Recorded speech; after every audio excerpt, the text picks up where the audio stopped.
Ready? Alright. Alright. It's Monday, December 7th, 2020. And this is Double A with RON Entertainment coming you here in my room in my in the condo mat.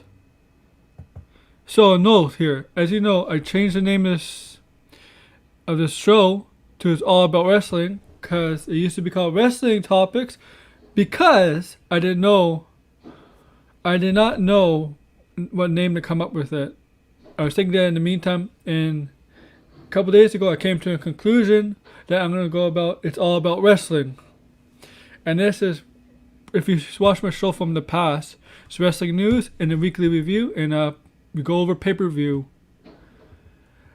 where we're having past pay-per-views. Like last night, NXT War Games, I'll be going over by. And but before we get into the weekly review and some wrestling news, I'm gonna go over a death of a Hall of Fame legend, Hall of Famer, WWE Hall of Famer, Pat Patterson. As you know, Pat Patterson passed away last Wednesday due to cancer.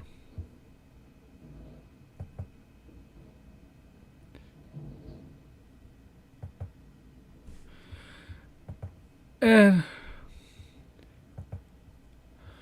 this death hit a lot of people. This as much as obviously other deaths have hit hard with a lot of people, but Pat Patterson was such an influential person working for WWE. Yes, he was a wrestler.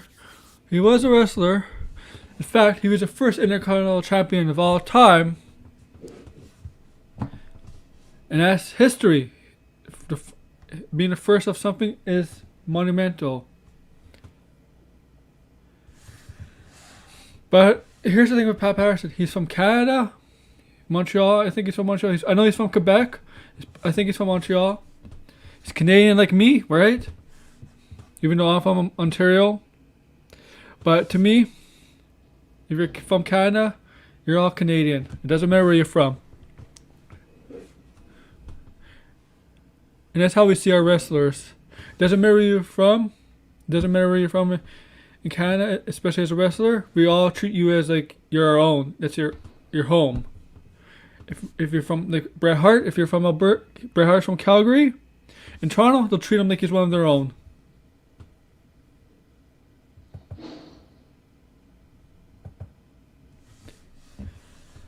But what does Pat Patterson have done? So, I knew Pat Patterson later on in the 90s, late 90s. And I'll get to that later, but from what I read and heard people's stories, Pat Patterson was one of the people who came up with the concept of the Royal Rumble in 1988. And the Royal Rumble began in 1998. It wasn't a pay-per-view then, but it was something special. The first Royal Rumble was held in Canada. Look it up. The first Royal Rumble was held in Canada, in Hamilton, Cops Coliseum, I believe it was. So where the first Royal Rumble took place, with Hacksaw Jim Duggan winning the first ever Royal Rumble in WWE history. And Pat Patterson was the one who came up with the idea for the Royal Rumble. But what did Pat Patterson do? He was a road agent. He was an agent looking out for talent that WWE could go for. But he also helped young and older wrestlers with the character, with how to work a match. Like from what I read or whatever from Bret Hart, apparently I think Bret Hart said Pat Patterson helped Bret Hart and WWE become the man, the legend Bret Hart is. And they're both from Canada. And Pat Patterson, he was, when I knew Pat Patterson, when I seen Pat Patterson on screen, this was the late 90s. He was one of the stooges for Vince McMahon with Gerald Briscoe. You know the stooges? Gerald Briscoe and Pat Patterson doing Vince McMahon's dirty work, always sucking up to Vince McMahon. Like asking him, do you want a coffee? Do you want coffee? Do you need this? Do you need this?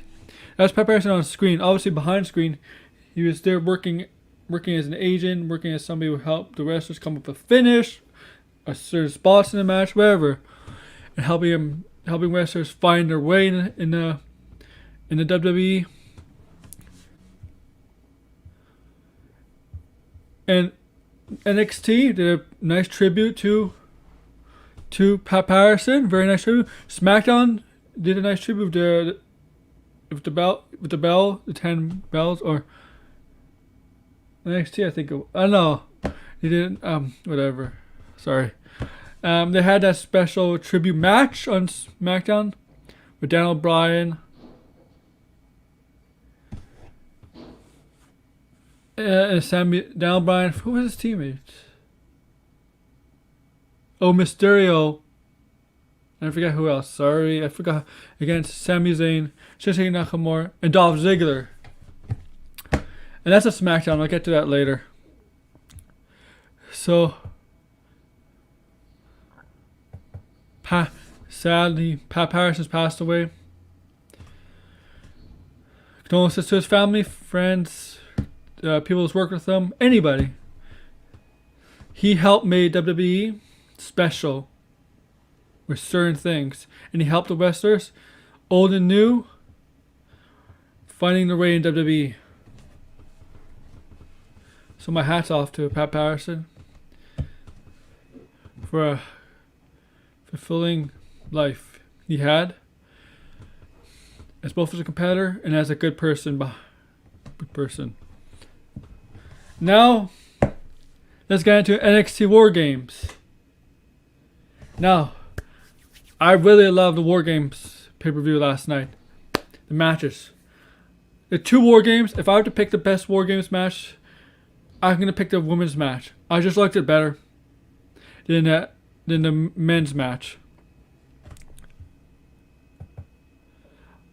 Because I felt there was more excitement in that match. Especially with the stunts and all the stuff they used. You got Io Shirai jumping off the cage with a garbage can over her onto basically everybody that was in the ring. That was amazing. Sasha Blackheart was getting hit by a candlestick by like 3 members of Team Candice's Laurie's team.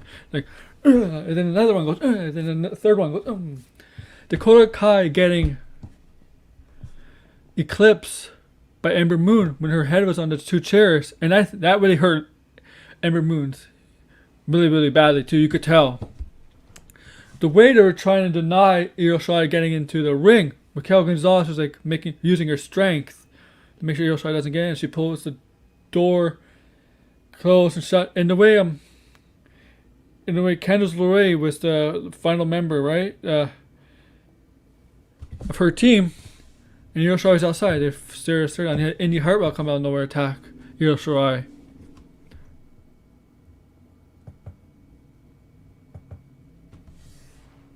Well, I'm not gonna talk about finishers. The finish of this match. You got Raquel Gonzalez. She looked like a monster in this match. Raquel Gonzalez is definitely a monster in this match.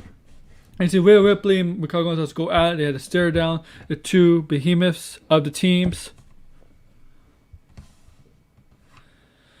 I'm surprised nobody was bleeding. Nobody was bleeding in this match. Like, I think there was no blood in this match. You got Sasha Blackheart for sure took a beating of the women of this match. Sasha Blackheart took the most beating. But that's her, right? She likes pain. She'll even hurt herself just to hurt her opponent. And that's evident when she got on the ladder and Candice LeRae was on the ground. And some people were saying on Twitter, she didn't see the chair. No, I'm different. When Candice LeRae was on the ground, my view is different. Candice LeRae was on the ground. She did pull up the chair, and Sasha Blackheart was up there. She saw the chair of Sasha Blackheart, and she did this senton bomb onto the chair onto Candice LeRae on purpose. That's just how Sasha Blackheart is. If you think about it, no way in comparison. You know, Mick Foley is willing to risk his body for the fans. And Sasha Blackheart is just exactly like Mick Foley, willing to risk her body. She'll hurt herself just to hurt her opponent. That's who she is.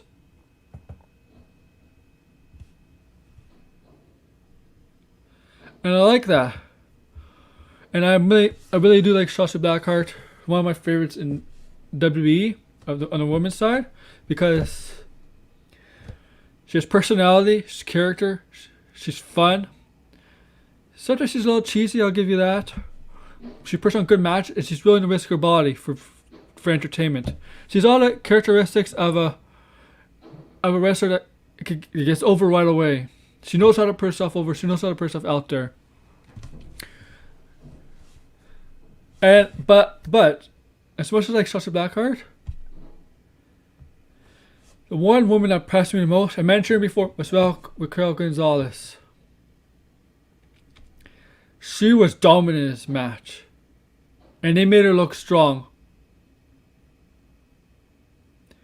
And I think that was the goal. Like, she's been improving greatly over the past few months when she gets her opportunity in the ring. But this match really solidified me that, yeah, I think she might be a future champion in NXT. And looks like there's a possibility that she'll make it a title shot, because the way the match ended when she put Io Shirai, remember, between the two rings, there was a ladder like laying like this, horizontally between the two ropes of the ropes between the two rings, and Raquel Gonzalez put Io Shirai through that ladder, breaking it in half, and she got the pin 1, 2, 3. So this leads me to believe Raquel Gonzalez is in line for that title shot against Io Shirai. And I'll get to where I think that match might take place later, because there's a special NXT show that's going to happen later next month. Next, we got the Ciampa Thatcher match. Look, I admit I wasn't into this match because I know what their styles are, especially Thatcher's, getting submission holds. But to me, that's very slow pace. I don't mind submissions, but I don't like going submissions over and over right after each other. I like chain wrestling, because long submission gets very boring. I guess it's because I like action and speed. I don't know, fast pace. And this match got to a point where it became hard hitting. That's fine with me. I like hard hitting, showing who's stronger. Hard hitting is good. And Ciampa won with the DDT through the ropes, whatever, I forgot what it's called, a finishing move. He looks like kind of goaded Thatcher into it. Gets the 1, 2, 3. Ciampa wins. The next match is a strap match between Cameron Grimes and Dexter Lumis. Now, before I get to this match, I agree with some people. I agree with people. Like, the banging on the plexiglass, the cage, whatever, and the crowd noise, the pumping crowd noise was horrible. That also took me out of this match. The Ciampa match. That really took me out of it. It's annoying as hell. I don't know what they could do. They could tell people stop banging on the glass. They're not going to do that. But it also did take me out of the match. I really hated it. Excuse me, I gotta drink my hot chocolate. So Cameron Grimes versus Dexter Lumis, the third match of their triple, three matches. Okay, this match is solid. Dexter Lumis won the match. Hopefully this ends the story. Goes on to the next. They go on to next program with the Ciampa. It looks like with Ciampa and Thatcher. The way they look at each other at the end of the match, like perhaps acknowledging each other, maybe a tag team, or maybe not, or maybe that feud goes on. I think their feud goes on. With Cameron Grimes and Dexter Lumis, I think they need to move on. I think it's done. Next, we got the triple threat match: Leon Ruff, Johnny Gargano, and Damian Priest. Now, this match surprised me with the result.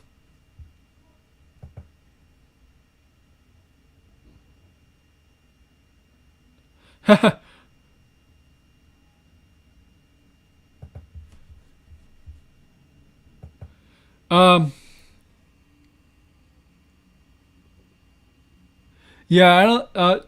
Dark Golds.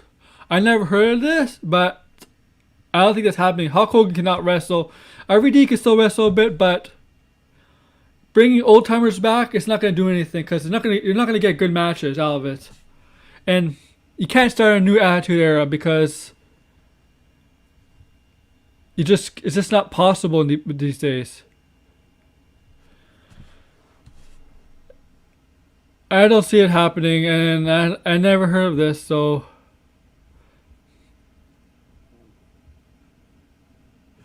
But back to this triple threat match.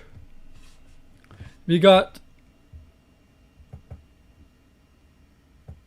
okay, Johnny Gargano, Damian Priest, and Leon Ruff. Now this as I said before, this match surprised me. Leon Ruff trying to attack Damian Priest, trying to chop him, hit him. Of course, Priest is no sold it, as he should. Leon Ruff was like 150 pounds, and Damian Priest of course Damian Priest shouldn't. Makes sense for him not to sell those. It got to a point where he got really pissed with Leon Ruff, and he gave him Outsider's Edge against one of the plexiglasses. And the plexiglass Leon Ruff knocked down the plexiglass, and then that actual next knocked down another wall. And it looks like Leon Ruff was done for the match, right? But Leon Ruff comes back, gets involved. There's times where Johnny Gargano and Leon Ruff had to team up against Priest, but you can't trust Gargano. It looks like Damian Priest is gonna have this match won.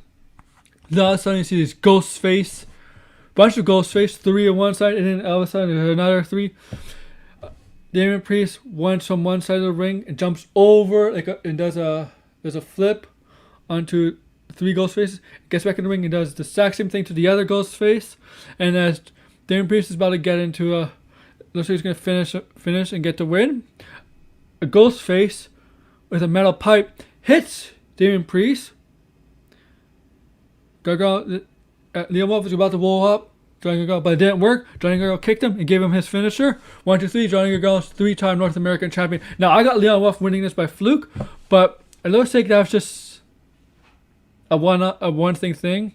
It looks like it's just for fun. But when I look at this, why would they do this? Why would they take the title off Gargano if they're just gonna have him win him back? That made no sense. I guess people just really, really like Leon Ruff and just want to give him a shot. I don't know. But now it makes no sense why they took the title off Gargano. So he's a 3-time North American champion. And that ghost face, when Gargano was leaving the belt with the belt, the ghost face was side by side. But that ghost face revealed himself to be Austin Theory. Remember, Austin Theory was losing all his matches like a month ago. He says he's done. But he comes back as a ghost face in Johnny Gargano's side for Gargano. So that was good. Now let's get to the main event: Undisputed Era versus the Kings of NXT. Pat McAfee, who impressed me, he impressed me in this match. Pat McAfee, Pete Dunne, Oney Lorcan, and Danny Burch. So Kyle O'Reilly and Pete, Kyle O'Reilly, Pete Dunne started the match. Of course, it makes sense because Pete Dunne's the one that turned on Kyle O'Reilly. Remember, with the steel chair? It makes perfect sense.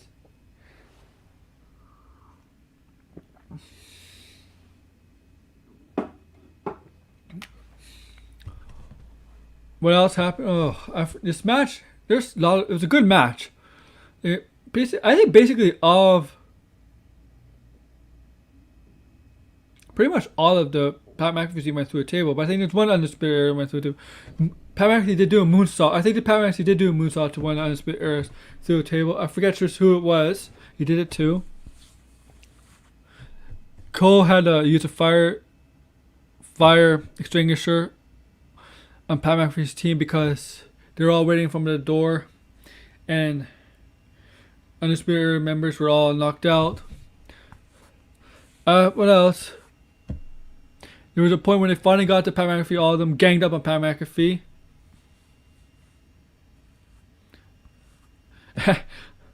It was a good match, and the way this match ended was when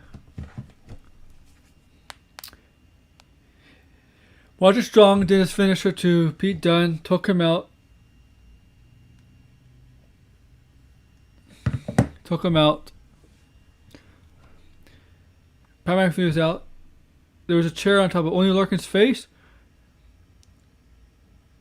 and I think it was Roderick Strong or Kyle O'Reilly move onto Oney Lorcan's face. Gets the pin 1, 2, 3, and Undisputed wins the War Games match. Now there's a couple injuries after this War Games NXT Takeover War Games. Candice LeRae might have a broken wrist or broken arm.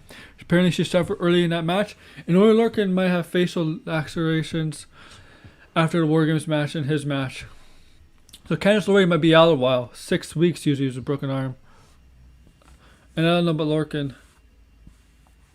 So that's my NXT TakeOver thoughts and I guess review. Okay. Now let's get into the weekly review. As I said, I'm going to say this. No NXT week review for NXT last week because I just went over TakeOver. What would I have to go over? Okay. So Raw. Let's just get to the important things of Raw. Looks like the Fiend and Bray Wyatt are heating up. Remember, Randy Orton figures the Fiend's weakness, says the Fiend does have a weakness, and that weakness is apparently Alexa Bliss.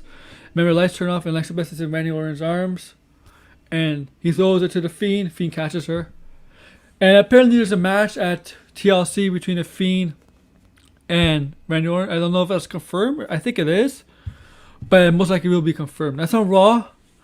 And it looks like we're getting a Matt Riddle versus Bobby Lashley thing heating up. Remember, Matt Riddle went up to MVP a week ago to go bounce off ideas for things to start off business wise. And then this past week, goes up to MVP, and MVP is like, no. And you know they're trying to do with Matt Riddle. And Bobby Lashley versus Matt Riddle in the full announcement. It looks like Matt Riddle and Bobby Lashley are heading to a program.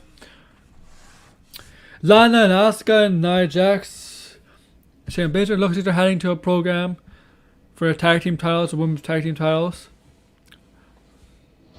Lana got the pin here, right? Yeah. Lana got the pin here, remember, on Shayna Baszler. And I know a lot of people have issue with that. It doesn't... Logically, it doesn't look good, but she did get the pin on Shayna Baszler. Her luck is turning around. That's all. This is all a storyline. Her bad luck is turning into good luck. That's what's all about Lana.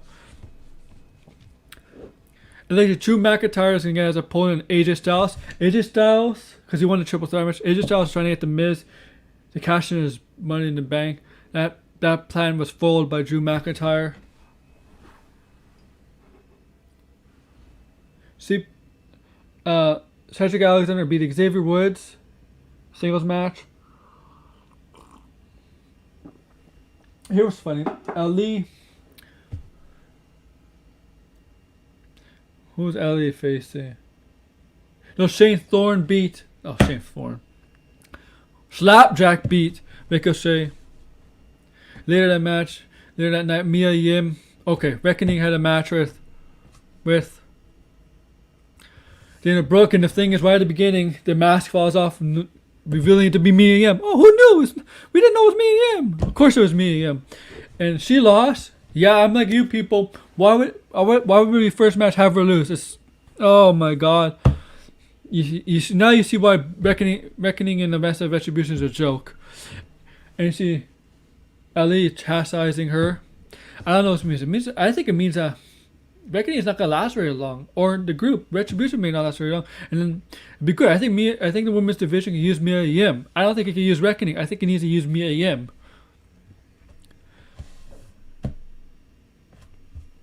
That's what I think, and I think Shane Thorne, Slapjack, and Mace could be a tag team, and T-Bar should just be Dijak. And Ali, I don't know what to do with Ali.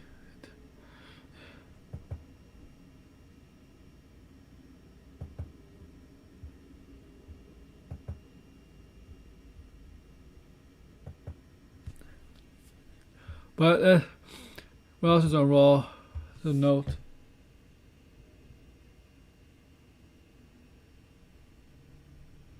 So basically we have Drew McIntyre versus AJ Styles at TLC. And it's like Lana and Asuka are gonna face Shayna and Nia Jax at TLC for the women's tag team titles, and the Fiend and Bray Wyatt are gonna face off, and Matt Riddle and maybe Bobby Lashley at TLC. I don't know if that's gonna be confirmed, but that's the direction it looks like it's heading. Now let's get to AEW. Oh, Winter is coming. Now, AEW opening match. We know who won, right? Diamond Ring. Orange Cassidy. Orange Cassidy is it LC? Orange Cassidy is going to win for the ring. He's going to face MJF next week. Or this week. For that. You got the Young Bucks, the Youngest Bucks defeated Jack Evans and Angelico, of course, as expected. And then we got this match. Cody versus Cody and Darby Allin versus Cody Rhodes and Darby Allin versus Ricky Starks and Powerhouse Will Hobbs. Good match. Cody and Darby won. They're getting a beat down from Team Taz. And all of a sudden, it goes dark.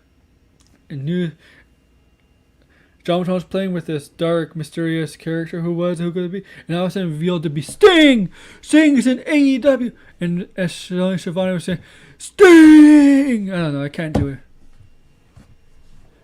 do it. Sting comes onto the ring. Obviously, Team Taz leaves. He goes stares at Darby Allin's face. Stares at Cody Rhodes.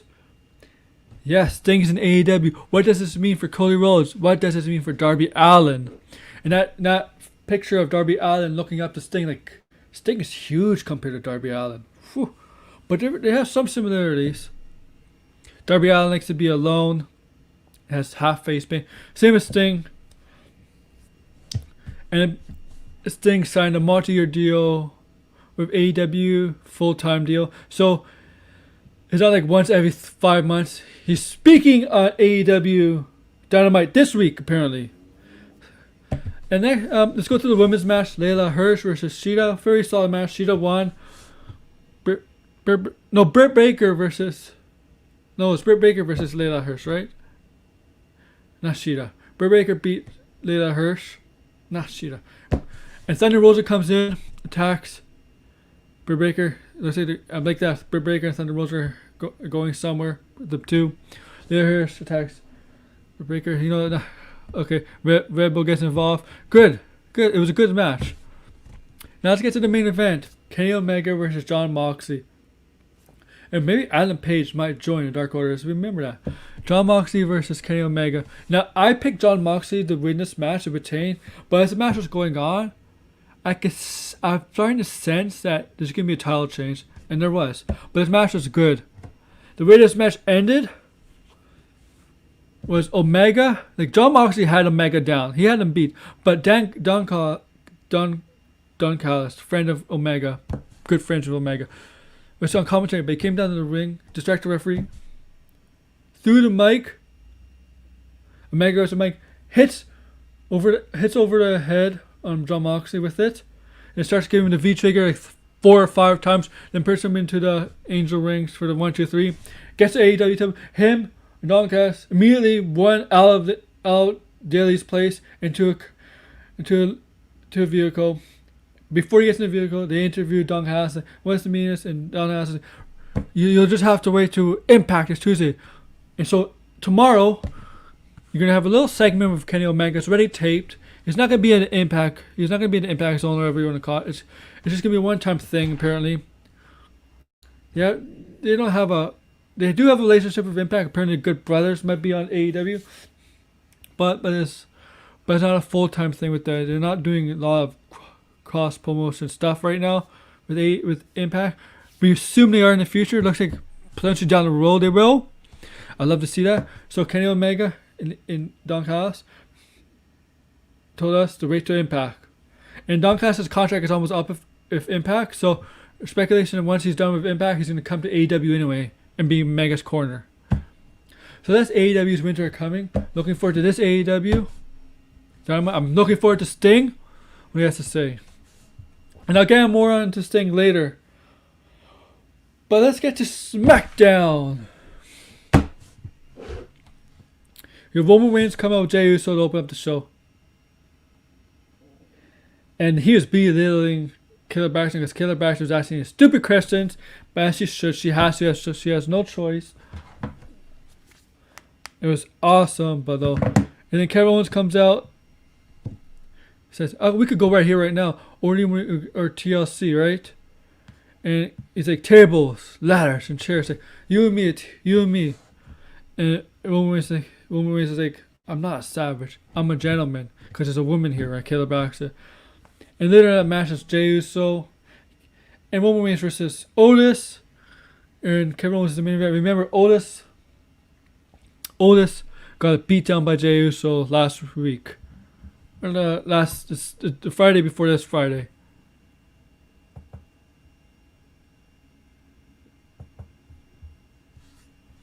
Let me check it.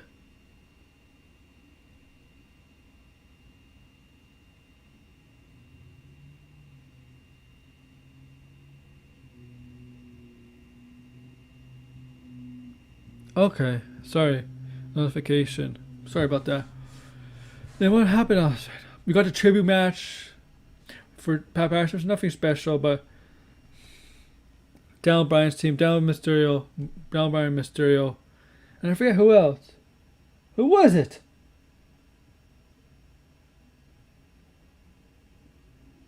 Oh, shit. And you know Bobby Roode's in... It was against Shinsuke, Ziggler, and Sami Zayn. Sami Zayn got the pin and got pinned. Okay, so it's just a tribute match. Let's get to two women's segments. So we got Bayley versus Natalya. Bianca Belair on the guest commentary. Now this is here Natalya won, right? But here's the issue that I have with a lot of people. The same issue. Bayley was pretty sharp. She tapped out like right away. She's a former champion. They made her look like nothing. Oh my God. This is a former champion. 388 days of title reign. And she taps out just like that. Natalya. This is really... Oh my God. That's bad booking. You don't make your former champion, somebody Bayley strong, who's still strong. Okay, another. And look how high they're on Bianca Belair to have her work with Bayley. They're high on Bianca Belair to have her work with Bayley. Perhaps of the four horsewomen, Charlotte's probably the most athletic, not the most athletic, but the most towering, the most. When you look top of the pecking order because she's tall, she has the attitude like her father. Right? Sasha Banks is probably the fastest and quickest. Might have the best gimmick of them. Becky Lynch is the fiery, perhaps the most popular of them. Bayley in ring rise, she might be the smoothest of the four horsewomen in the ring because you hardly see her make a mistake in the ring compared to the other three. She's the smoothest. And 388 days title reign shows it how good she is in the ring. But they're making her look weak, but they're also making Bianca Belair look strong by having her work with Bayley in the future. And that's where she's heading. But having her lose Natalya, oh my God. Ugh. Okay, Bianca Belair beats Natalya beats Bayley. Do we believe Bayley is going to beat Bianca Belair now? I don't know. With WWE booking, anything is possible, right? But, with Bayley. And now let's get to the Carmella and Sasha Banks segment. So they're both being interviewed. I don't know. I think Carmella did a better job here. Sasha Banks being all arrogant self. Carmella's like, oh, let me guess. You're going to tell yourself you're the blueprint, you're the boss. Well, Carmella goes on to tell her accolades. She's two-time Money in the Bank winner, women's champion, and Sasha Banks like, yeah, but you needed help. And he's like, you want this title? Okay, you'll get this title shot. And I think Sasha Banks and Carmella are gonna have a title shot, maybe at TLC. I don't know, whenever that's gonna happen, or next SmackDown. Carmella's next in line.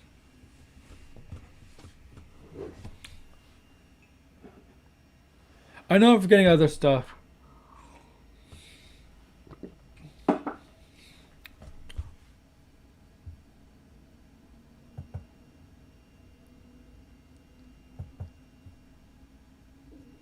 Excuse me for a second.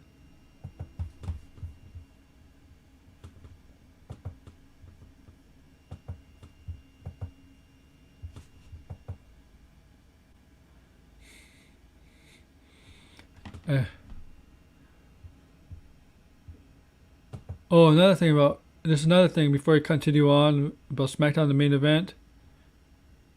Pat McAfee is selling his injury. He's doing his show with a neck brace. And he's talking about how he hurts everywhere, basically. Haha, I love that.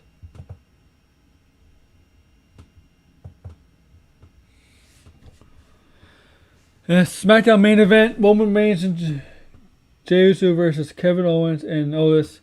Whew. This is a statement. This match was a statement made by Roman Reigns, especially Otis. He basically took Otis out, beat the shit out of Otis outside the ring.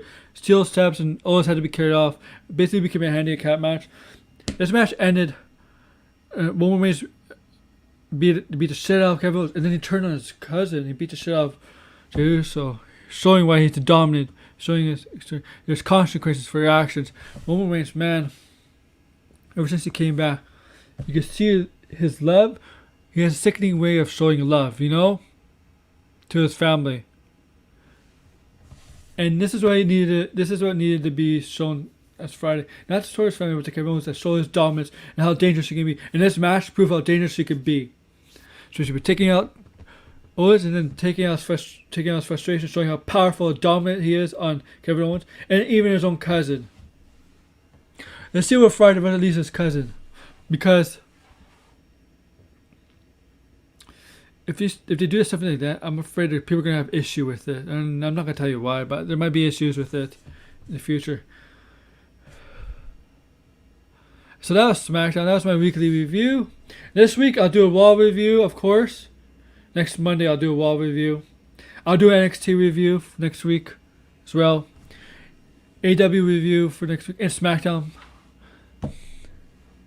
And it's hype for TLC. So let's get this out of the way. TLC matches confirmed so far. Roman versus Kevin Owens for the Universal title. Drew McIntyre versus AJ Styles for the WWE title. Lana, Asuka versus Shayna Baszler and Nia Jax. Randy Orton and The Fiend. Maybe Matt Riddle, Bobby Lashley, possibly. Big E and Sami Zayn, possibly. And I'm not sure, but Sasha and Carmella, possibly. And it's only we're practically 2 weeks away from TLC. Now let's get into some stuff, some news, some things. So I talk about Pat Patterson. Let's talk about Sting. Sting.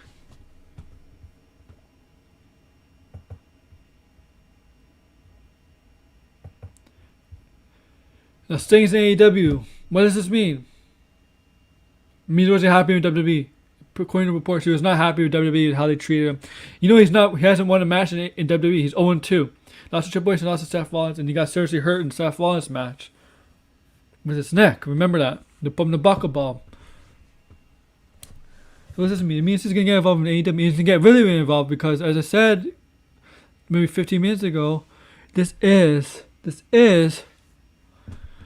a multi-year contract, but a full-time appearance thing. So maybe not like full-time, like every 52 weeks of AEW, but more than a couple weeks a year.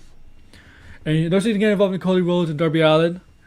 I think I know some people don't want him to be in the matches. I think he'll be in a match, 1 or 2 or 3 a year, but mostly tag team matches, and he'll do some stuff. He'll do a Stinger Splash, Death Drop, and maybe the Scorpion Deathlock, and that's about it. Because he's 61 years old. So they're just gonna do. I think they're just gonna do a little with him and have him involved in other ways. I don't think he's gonna be a manager. I don't know what role he's gonna be in, but that was huge. That got a lot of people's attention. Got the ratings up. I was on YouTube onto wrestling podcasts, viewers channels and viewerships, seeing the live viewers going up to wrestling. I was on Fightful, using Fightful AEW to usually get Wednesday nights after AEW and NXT. You usually get around 300 to 400 people on those nights. But for last week, it went up to like 1,500. Yeah. Usually they don't get to 1,500. That's a lot. That's good. That's how much news Sting was, and it definitely overshadowed the Kenny Omega thing, because on AEW's channel, the Sting video, the video they posted about Sting in the AEW, last time I checked, a couple days ago, maybe 3 or 4 days ago, had double the views that the Kenny Omega had when he won the title. It's true. Check it. Look at it. Look at AEW's YouTube channel and look for Kenny Omega compared to Sting.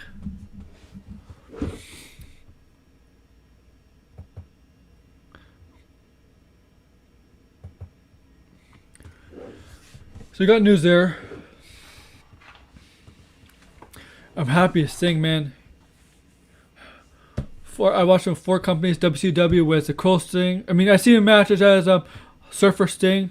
He was a good wrestler, Surfer Sting. Check out his matches. Vader, McFoley, Flair, Luger, Wyndham. And then he becomes the Crow Sting. Eventually WCW gets the NWO. Who had Hogan as the leader, Nash, Hall, and a massive group at NWO. And Sting was a thorn in the side for like a whole year. It kind of accumulated at Starrcade '97, and as sadly as that feud was, as that story was with Sting and the NWO, especially Hogan, that match was terrible. It kind of hurt the thing. And then Sting became Wolfpack and really hurt Sting there. But Sting and TNA was awesome. Awesome TNA. And my favorite TNA incarnation of Sting was Joker Sting back in 2010, 2011. When he had remember how popular the Heath Ledger's Joker was? This is 3 years after the Dark Knight, but it's still popular. Very arguably the best Joker incarnation on film ever. That's debatable, but everybody agrees he did a phenomenal job. He had the paint like this, the red paint. He acted like the Joker crazy. It was great. He's Sting, and arguably might be my favorite Sting incarnation ever. But I did understand the NWO Sting. Not the NWO Sting, there was Sting against NWO. There is an NWO Sting. Remember that. Check out the Sting in WCW matches and some TNA matches. And check out the Joker Sting on YouTube. You'll love him. If you haven't watched TNA, check out Joker Sting. Going against Immortal. I had Hulk Hogan been in there and Bischoff. Some WCW guys, Jeff Jarrett. Scott Steiner.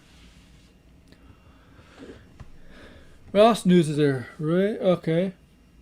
Oh yeah, the NXT thing. So NXT is gonna have a special New Year's Evil on the 6th of January next month. Called New Year's Evil. And no, Evil from New Japan is not coming to NXT. Although he's in a relationship with Io Shirai, but he's not coming to NXT. He's doing well in the Bullet Club right now, but he's not coming to NXT. Who knows in the future? Remember a year ago when the speculation Sonata was going to come to WWE? Who forgets that? I bet you don't forget, because I remember there was talk of Sonata possibly coming to WWE. I don't see Evil coming to WWE. So January 6th is New Year's Evil for NXT. No WWE Starrcade. And that's what I think with Cal Gonzalez can get a title shot. She's going to get a title shot against Io Shirai. Because of how the match ended at War Games with Cal pinning Io Shirai for her team to win. Next. Oh yeah. So putting this talk about Charlotte and Andrade coming back as a couple to help Andrade get over. I know they're engaged. We're starting to see that the women's division might need Charlotte and Raw as much as people hate it. It's because it's not because of the women's there. It's because how they build up the women. Raw's done a terrible job of building up the women to a worthy challenger of Asuka. I mean, it's not fair to Asuka. No, they're bringing a tag team match with Lana against Shayna Baszler and Nia Jax for women's tag team titles. And Asuka did not have a match at Hell in a Cell or Survivor Series for her title. And now it's gonna be a third pay-per-view in a row that she may not have a match for her title. So they're gonna put her in a tag team match for tag team titles. They haven't really done anything for Asuka since SummerSlam. They haven't really built up anybody in their league. There's one woman there, Shayna Baszler, but she's stuck with Nia. Oh, and Nia, oh my God. How sloppy was that in the ring last week on Raw? She's been hurt. She hurt Mandy Rose like a month ago. She even rhetorically remarked stuff on Twitter about injuries and stuff. She injures a lot of people in the ring, and I think she's gotten worse. Maybe it's something to do with the double knee surgery. I don't know, but I think she's gotten worse and lazy. She's not a good worker, and I don't know why they keep making her like a top, one of the top women's on Raw. Does she have stuff on her? Is it because she's related to The Rock? I don't know. They got talented women on Raw. They got Lacey Evans, Peyton Royce. They're not using them. They're a tag team. Nikki Cross is there. Alexa Bliss. Alexa Bliss is stuck with the Fiend. Maybe that's why Charlotte, and maybe that's why they need Charlotte right now. And certainly ain't Becky Lynch, because Becky Lynch is due to give birth this month. And once she gives birth, she's not gonna be. I don't think she's gonna be back by WrestleMania. Maybe by summer or autumn, whenever she can. She's gonna be on maternity leave right now, and she's gonna be on maternity leave after, right? Just once you have the baby, you're not back.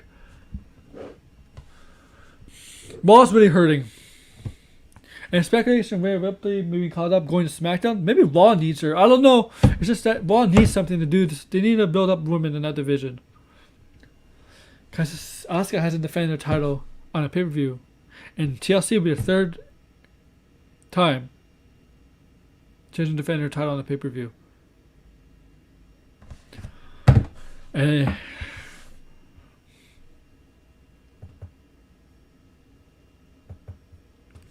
I'm going to continue drinking my drink because I got to end this soon because I have something to watch at 4.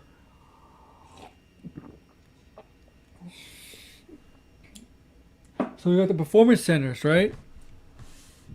Alright, I'm going to mention some of the performance center new recruits. So we got Pete Wentz.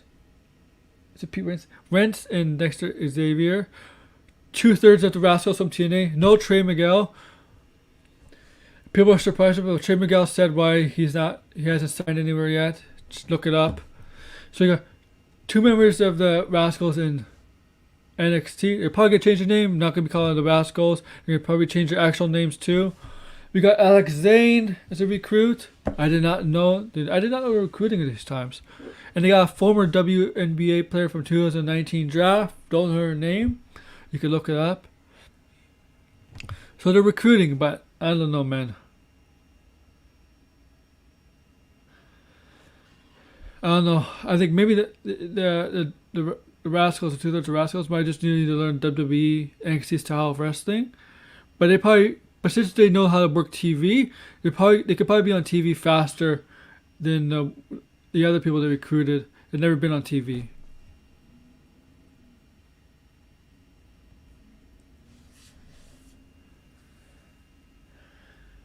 Okay, so is there anything else? Any wrestling news? Maybe there's some wrestling news now. Let me check some wrestling news because I want to end this soon, but I don't want to end it now. Lords of Pain. That's good. Excuse me.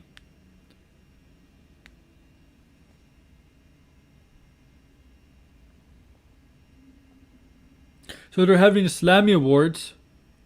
I'm going to go over the Slammy Awards. Oh, here's an update. It's going to make you mad. Remember a couple months ago, Eva Marie was supposed to come back to WWE? Well, apparently there's an update. She's apparently listed as a member of the WWE roster on the internal listings. So I'm reading this article. It was reported back in mid-October that Marie was set to return to WWE, possibly as soon as 2020 draft edition of Raw on October 12th. Yeah, I remember that. That obviously never happened, and there's been no real update on Eva returns since then. In an update, PW Insider reports today that Marie is listed as a member of WWE's internal roster despite not being officially assigned to a brand. So she's on the internal roster, but she has no brand loyalty. She's not listed on any brand. A news report noted that Marie has been seen several times at the WWE Performance Center in Orlando since this past September. It was also reported back in October that Marie had undergoing a medical testing that was needed to enter Emory Center, and that she came to terms on a return contract during the week of September 20th. There's no word on if Marie will be returning to wrestle or she'll work as some sort of on-air personality, but the fact that she's listed on the roster indicates that the TV roster, but the fact she's listed on the roster indicates that there will be a TV role for the former Devious Search competitor. So that's gonna make a lot of people mad. I know. Once you feel Marie, I know what's gonna happen. Oh my God, it's gonna be the talk of the Twitter, talk of the wrestling community on Twitter. Trust me, if she does return, when she returns. In other wrestling news, okay, here's something.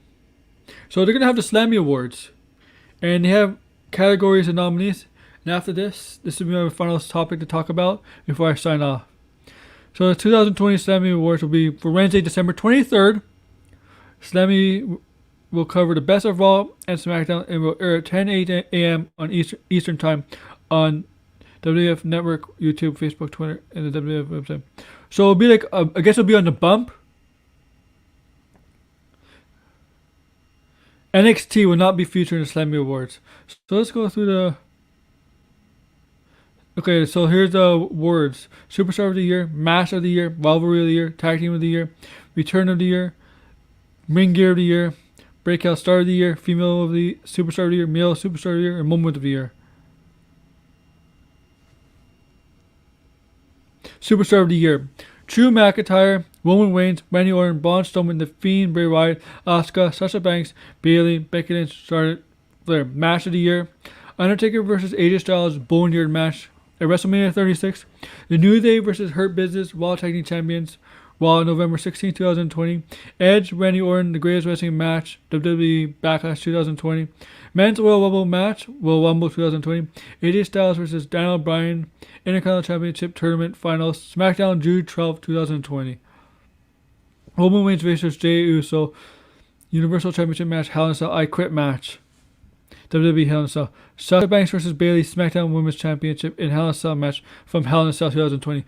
AJ Styles vs. Sami Zayn vs. Jeff Hardy, Intercontinental Championship match, Triple Threat ladder match, Clash of Champions 2020. Drew McIntyre vs. Roman Reigns 2020, a Survivor Series. Becky Lynch vs. Asuka, Royal Rumble 2020. Seth Rollins vs. the Mysterio family. It's for Rivalry for the Year. Seth Rollins is for the Mysterio family. Drew McIntyre vs. Randy Orton. Edge vs. Randy Orton. Sasha Banks vs. Bayley. R-Truth vs. The World. Lana vs. the Announcer's Table. That's gonna win. Tag Team of the Year: The Golden Role Models, Nia Jax and Shayna Baszler. The New Day, Street Profits, Shinsuke Nakamura, and Cesaro. Return of the Year: Edge, Roman Reigns, MVP, Goldberg, Sami Zayn. Ring Gear of the Year: Charlotte Flair, Sasha Banks, Seth Rollins, New Day, Bianca Belair, Shinsuke Nakamura, and Carmella. Breakout Star of the Year: Dominic Mysterio, Bianca Belair, Otis Nixon, Street Profits, Murphy. Female Superstar of the Year: Asuka, Sasha Banks, Bayley, Becky Lynch, and Charlotte Flair. Male Superstar of the Year: Drew McIntyre, Roman Reigns, Randy Orton, Braun Strowman, and The Fiend, Bray Wyatt. And Moment of the Year: Undertaker's Final Farewell, Survivor Series 2020. Drew McIntyre defeats Brock Lesnar, WWE Championship, WrestleMania 36. Becky Lynch announces her pregnancy, Raw, May 11, 2020. Edge returns to Men's Royal Rumble 2020. New Day's Farewell Address, October 16, 2020. Roman Reigns and Paul Heyman unite, SmackDown, August 28, 2020. Bayley betrays Sasha Banks, SmackDown 4th, 2020. New Day gets drafted to different brands, Raw, October 12, 2020. Okay, those are your Slammies. I'm gonna vote soon. You can vote on it.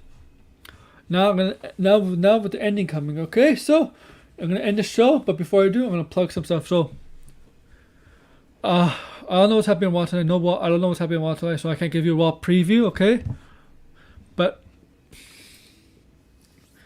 Thursday, I'm gonna do a new episode. It's all about the pop. I haven't gone over it yet. is all about. Talks about pop culture. We talk about Stars episode 6. No, episode 6. With 2 more episodes left. Episode 6. The tragedy. That's the episode. And other stuff come up as the week goes on. It's 3 p.m. Don't check that out. 3 p.m. Eastern time this Thursday. Saturday is Why We Love Sports. We talk about sporting news, sporting results, NFL predictions that I make for week 14 this Saturday at 3 p.m. Eastern. And I'll just make random videos if I need to, so that could pop up anytime. Be on the lookout for that. So every show, Mondays is this show. It's all about wrestling, 3 p.m. Eastern. Thursday is all about pop culture, 3 p.m. Saturdays is all about pop. No, not all about pop. Sorry, Why We Love Sports at 3 p.m. Eastern. So thank you for listening. Like, comment, subscribe down below. Enjoy Raw and enjoy your day. Take care.